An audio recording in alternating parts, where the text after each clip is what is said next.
Да, потеряла. Нашла. Мария Журавлева, друзья. Аплодисменты. Ну что,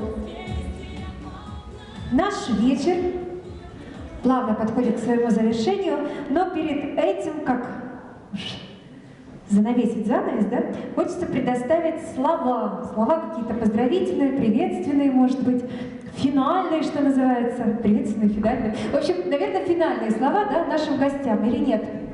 Предоставляем. На нашу сцену под аплодисменты и торжественные фанфары я приглашаю заслуженного артиста России, обладателя гран-при международного конкурса русского романса имени Изабеллы Юрьевой Алексея Моисеенко. Встречайте бурными, друзья мои, аплодисментами.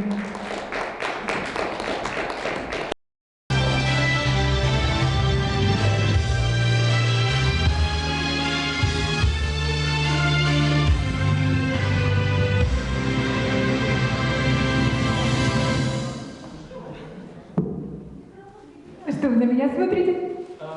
Алексей вышел не один, а со своей спутницей гитарой. Соответственно... А, не работает микрофончик? Работает? Я поставлю Конкурс русского романса. Вот такой первый у меня будет вопрос. Сейчас вам все скажу. Так, слышно меня, да? Слышно? Во-первых, я приношу извинения, что мы так увлеклись с коллегой и чуть не стали вашими... как бы, соведущими? Да, соведущими, поэтому ну ничего. Увлеклись обсуждением происходящего, нам это очень понравилось, поэтому простите, пожалуйста, хорошо? Итак, где это было? Это было в городе Таллине в 1900... у нас 2000... Как? Время летит даже. В 2007 году. Этот конкурс проводится один раз в 2 года, он существует уже много лет, туда приезжает весь мир, поющий русский романс, и все приезжают туда за победой. Поэтому так случилось, что впервые на этом конкурсе, то есть гран-при существовало все время с начала создания этого конкурса, но строгое жюри, которое там решает, кого казнить, кого помилует, впервые этот гран-при я получил. И вот я знаю, что до сих пор второй гран-при так и не разыгран. Придется мне еще раз поехать, поскольку он свободен, еще раз попытаться вот, это сделать. Ага. Алексей, позвольте, я так к вам буду обращаться. Да. Алексей, ну расскажите, вот в чем секрет-то? То, что, почему, как надо сделать так, чтобы жюри помиловало, да, как вы выразились? Что нужно, вот, как вы думаете, ваш успех-то, вот, чем вы проняли это суровое, циничное жюри? Вас как зовут? Ирина. Скажите, а чем отличаются кривые ноги от прямых, скажите? Формой. Формой. Значит, я, конечно, это не адресую в сторону женщины, или, допустим, красивое лицо от некрасивого, хотя это я вообще говорю, я так абстрагирую. Или, допустим, грязные улицы от чистых улиц. Очевидно, хорошее и привлекательное, совершенное, оно всегда как бы вызывает состояние внимания. И поэтому, если я буду петь, допустим, там «Кони резвые, кони вдаль», а если буду петь «Dice la vienta mi saltare come velanto vide il mar». Это же божественно, понимаете, как Коля Васка по себе говорит.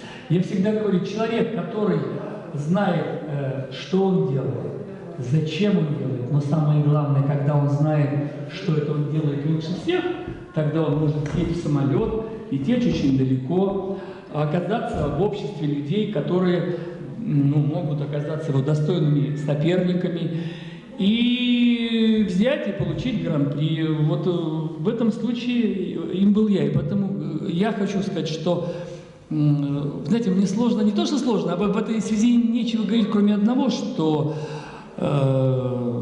когда ты поешь, то сидит компетентный жюри, который знает, что надо слушать, что они хотят услышать, И что есть этот человек, который генерирует вот эту тему, который поет этот русский романс.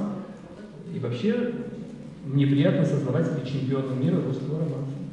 Аплодисменты. А мне приятно с вами стоять на одной сцене, Алексей. Ну что ж, не буду больше вас томить вопросами. Давайте перейдем к делу, а именно мы конкурс русского романса. Вот такой первый у меня будет вопрос. Сейчас вам все скажу. Так, слышно меня, да? Слышно? Во-первых, я приношу извинения, что мы так увлеклись с коллегой и чуть не стали вашими... как бы, соведущими? Да, соведущими, поэтому уж Ну извините, ничего. пожалуйста. Увлеклись обсуждением происходящего, нам это очень понравилось, поэтому простите, пожалуйста. Хорошо? Итак, где это было? Это было в городе Таллин в 1900... Нет, у нас 2000... У вас тоже...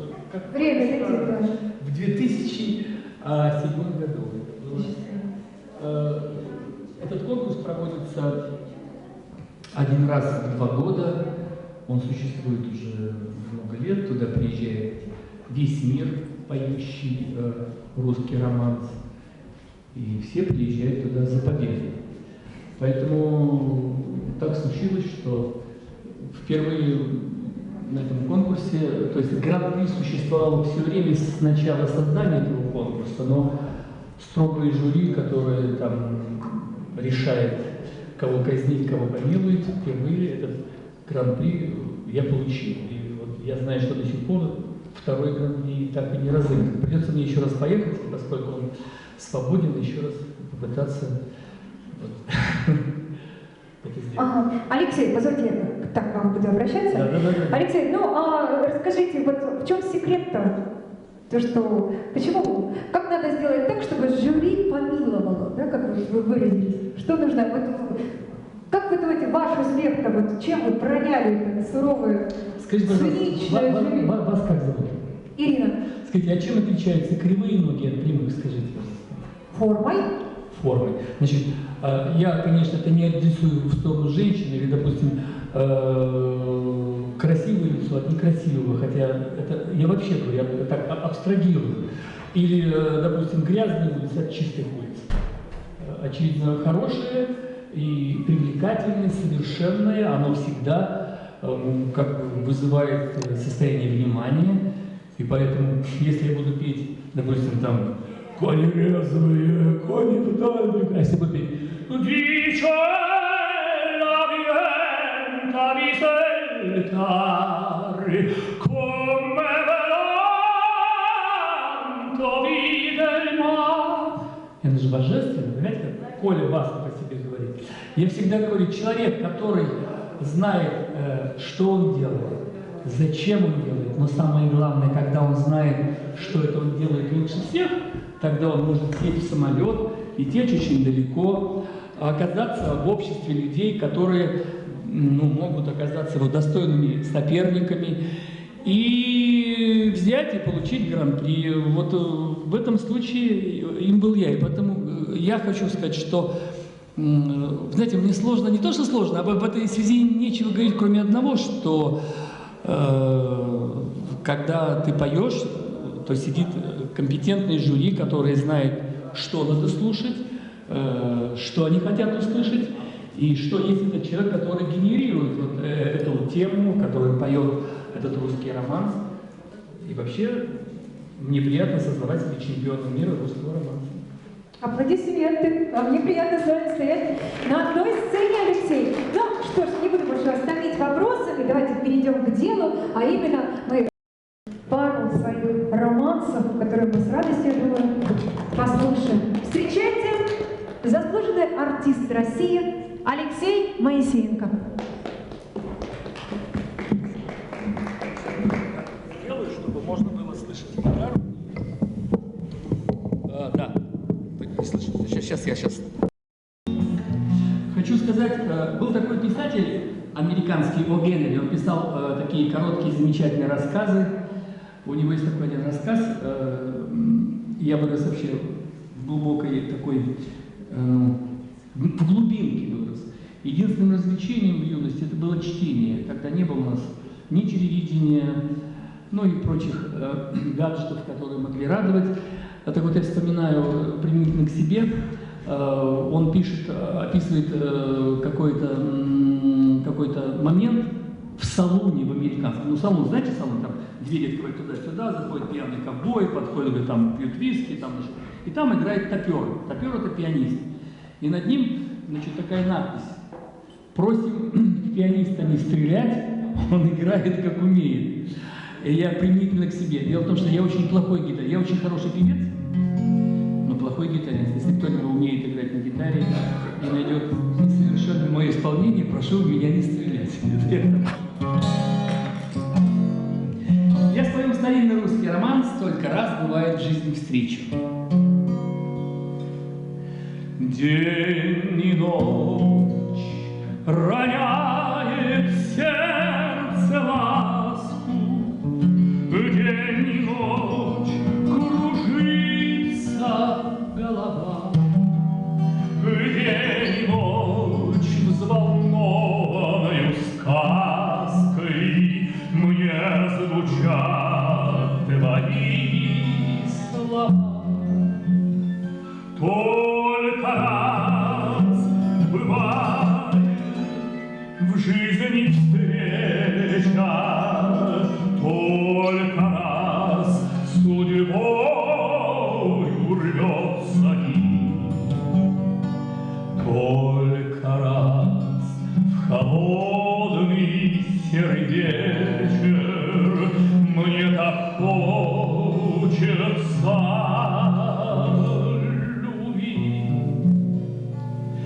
гаснет луч пурпурного заката, синевой окутаны листы. Где же ты, желанная когда-то? Где же ты, дарившая мечты? Только бывает в жизни встреча, только раз судьбою рвется нить, только раз в холодный серый вечер мне так хочется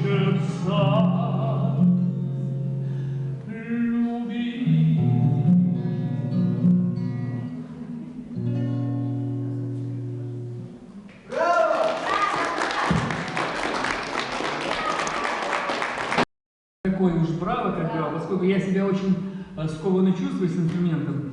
Вообще, я, конечно, очень плохо играю, еще к тому же я забыл постричь ногти на руке, потому что иногда, потому что, как я говоришь, аккорд, они мешают. Кстати, между прочим, хочу такую вещь сказать. Я достаточно много лет прожил в Италии. Ну, это не то, что я там, ну, одним словом, вы говорите «браво», да? А вы знаете, что, в принципе, вот если бы на моем месте стояла женщина, что нужно было крикнуть? Нет. Хочу сказать, что браво и в том случае, только мужского рода, значит, мужчине кричат «браво», а женщины кричат «браво». А у нас, ну, это не принципиально. Вот если когда будет петь женщина, вы будете кричать ей «браво», хорошо? Извините. Спасибо. А сейчас я хочу вам спеть два своих произведения. Я спою романс, который я пел на этом конкурсе. Я пишу стихи, в общем, и то, что получилось, в общем, я думаю, что, может быть, сыграл главную роль в том, что я стал обладателем гран-при. Я спою романс, который называется «Сон». Один из членов жюри сказал через переводчика, он был швед, он большой знаток русской музыки, и сказал: скорее всего, это плагиат, очевидно, это какой-то неизвестный роман Смертинского. И когда я узнал об этом, то, ну, в конце концов, проблема разрешилась, мы с ним поспорили. Я сказал, что у меня есть дача в Лемью. Смешно звучит, да? Вот. А он приехал туда на своей машине, у него был Мерседес. Я говорю, что да вот перейдите ему, я не говорю по-шведски. А он говорит по-немецки и по-шведски, поскольку языки родственные. Я говорю, что если вот в течение конкурсного времени он найдет этот роман, был написан Вертинским, тогда я ему дарю свою дачу, а если он ошибается, то тогда он просто ставит здесь свой Мерседес, и я на нем поеду в Россию. Он отказался. Итак, сон. Мадемуазель, зачем вы это сделали? Зачем тогда вы улыбнулись мне? Я помню все, и платье ваше белое, и красный шелк, гардины на окне, ваш поцелуй и нежный дух сирени, и ласку рук, и первое люблю. Волшебный мир любви, наслаждения, я помню все, я помню и скорблю. Да время все у нас отнять готово, и красоту, и молодость, и страсть.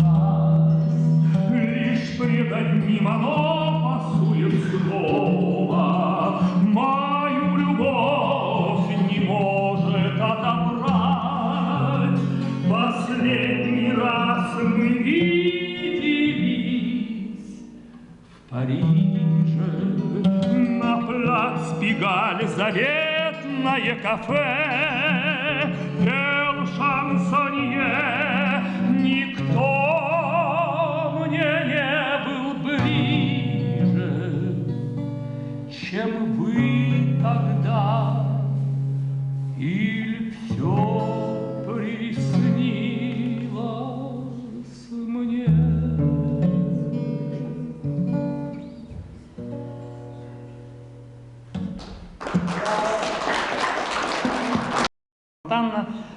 Ну так получилось, я сидел с коллегой по клубу, можно сказать, и я рассказал о том, что я много лет прожил на улице Малогрузинской в Москве в доме 22-24, а в доме 26 жил Владимир Семенович Высоцкий.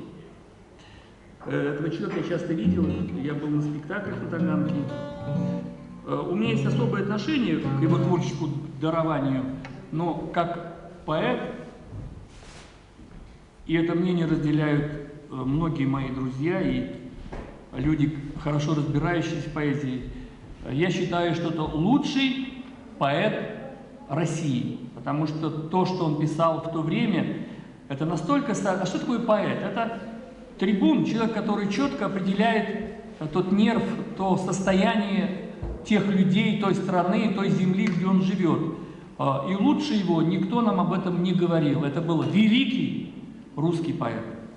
У него есть два замечательных стихотворения, на которые он поет, если можно назвать пением то, что он делает, хотя это все настолько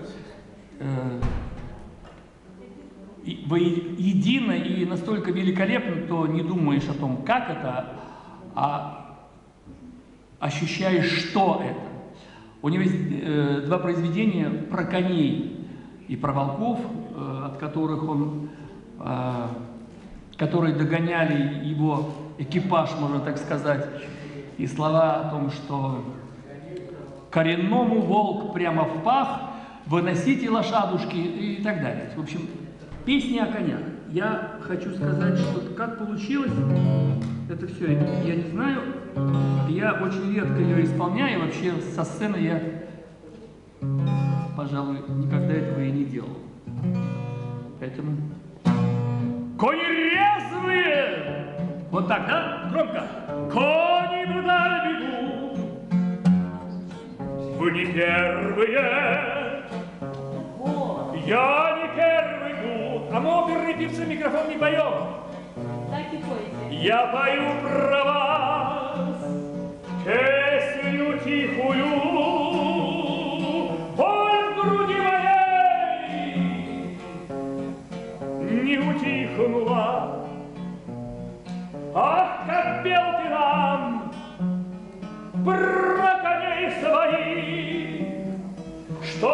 спасли тебя от волков степных, когда гнать тебя не хватило сил, хоть коней загнать, кто ж их научил?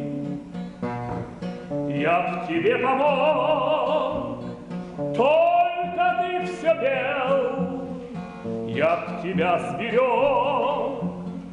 только ты терпел, жил, не каялся, пел, гулял, любил, а приставился, будто и не жил. Ты ушел от нас вдаль безвестную, под копытами ширь небесная. Коренной бежит ровной рысью, престижные с ним спины лисьи, кони красные из страны твоей унесли тебя, не сдержать коней, вдаль бесстрастную, бесконечную, там в безвременье станешь вечным ты. Надо мной сейчас где-то в вышине кони мчат тебя по чужой стране. С Богом рядом ты, в том сомнения нет, Он простил тебе все грехи, поэт. Уж коней твоих будут помнить все, сколько лет пройдет, может, целый век, ты останешься в гонке бешеной, за тобой идут люди грешные, но я своих берегу пока, плеткой редко бью по крутым бокам и пою про то, как жалею их, и про то, что ты не сберег своих. Аплодисменты. Заслуженный артист России, обладатель гран-при международного конкурса русского романса имени Изабеллы Юрьевой Алексей Моисеенко. Из зала. Ну, во-первых, спасибо вам большое, что вы пришли. Я на вас, о вас, вернее, наслышана, конечно, но, вы знаете, не, вот так вот не слышала. Вашу фамилию слышала, потому что вы достаточно популярная личность, но попала, вы знаете, под ваше обаяние и талант. Аплодисменты еще раз.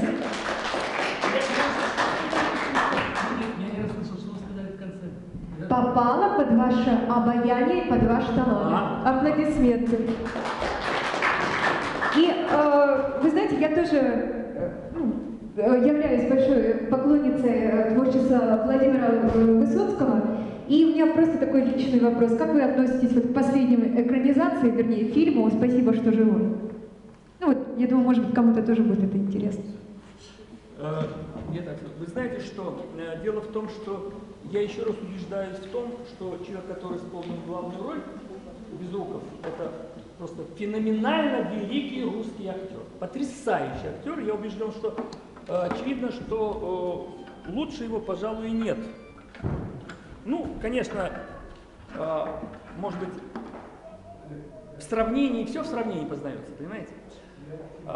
Мне этот человек очень симпатичен, и вот я воспринимаю вот этот фильм, я люблю кинематограф, но для меня это, в общем, знаете, средство просто как бы вот еда для глаз и ушей. Я не воспринимаю это через сердце. Вообще кино – это замечательный вид искусства, потрясающий. Вот. Но дело в том, что мне кажется, главная цель была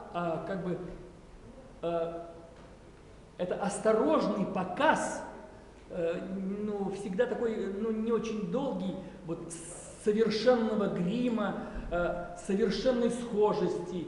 А события, которые происходили, в общем, они меня не трогали, понимаете? Песни, которые я знаю, которые, вот я езжу в машине, да, у меня всегда сидит Высоцкий. Я слушаю его, хотя я слушаю другую музыку, и я очень люблю классическую музыку. Но дело в том, что я слушаю не то, что он поет, как он, а я слышу то эхо России, то эхо того времени, где я жил. Я жил в нем в том времени 50 лет. И только вот какое-то количество я живу в советской, ну, в России уже, в капиталистической России. Поэтому он для меня такая глыба, такой, ну, такая Джамалунгма, такая гора. Не в плане какой-то его жизни, разгульной, там наркотики, водка, женщины, Марина Влади, Мерседес, там ребята, которые копали золото, это Артель, Печора, вы понимаете, да, люди, которые его спонсировали, это не важно. А дело в том, что этот человек, ну, как бы, если бы его не было, в России не хватало бы одного важного звена. Вот. И это не было показано. Была показана какая-то мишура, какая-то его болезнь, какие-то моменты какого-то там денег. Фильм хорош тем, что Юрий Безруков в роли, которая абсолютно четко, ну прямо вот я этого человека видел очень часто. Я видел, как во дворе моего дома, где я жил, а я жил прямо на углу зоопарка. И в этом месте жило одно животное, которое каждое утро кричало так вот, такой противно, такой. Я все думаю, скажу, я думаю, что это типа, может быть, это лошадь Пржевальского, может быть, это ишак. Не было времени сходить посмотреть. Я жил на Малой Грузинской улице, прямо у Краснопресненского метро, где прямо, ну, у зоопарка, вот так вот плюнешь туда, вот, прямо зоопарк. И когда я пришел туда посмотреть, это оказалось, что так кричит красавец павлин, который так соблазняет девушек своих. Вот таким совершенно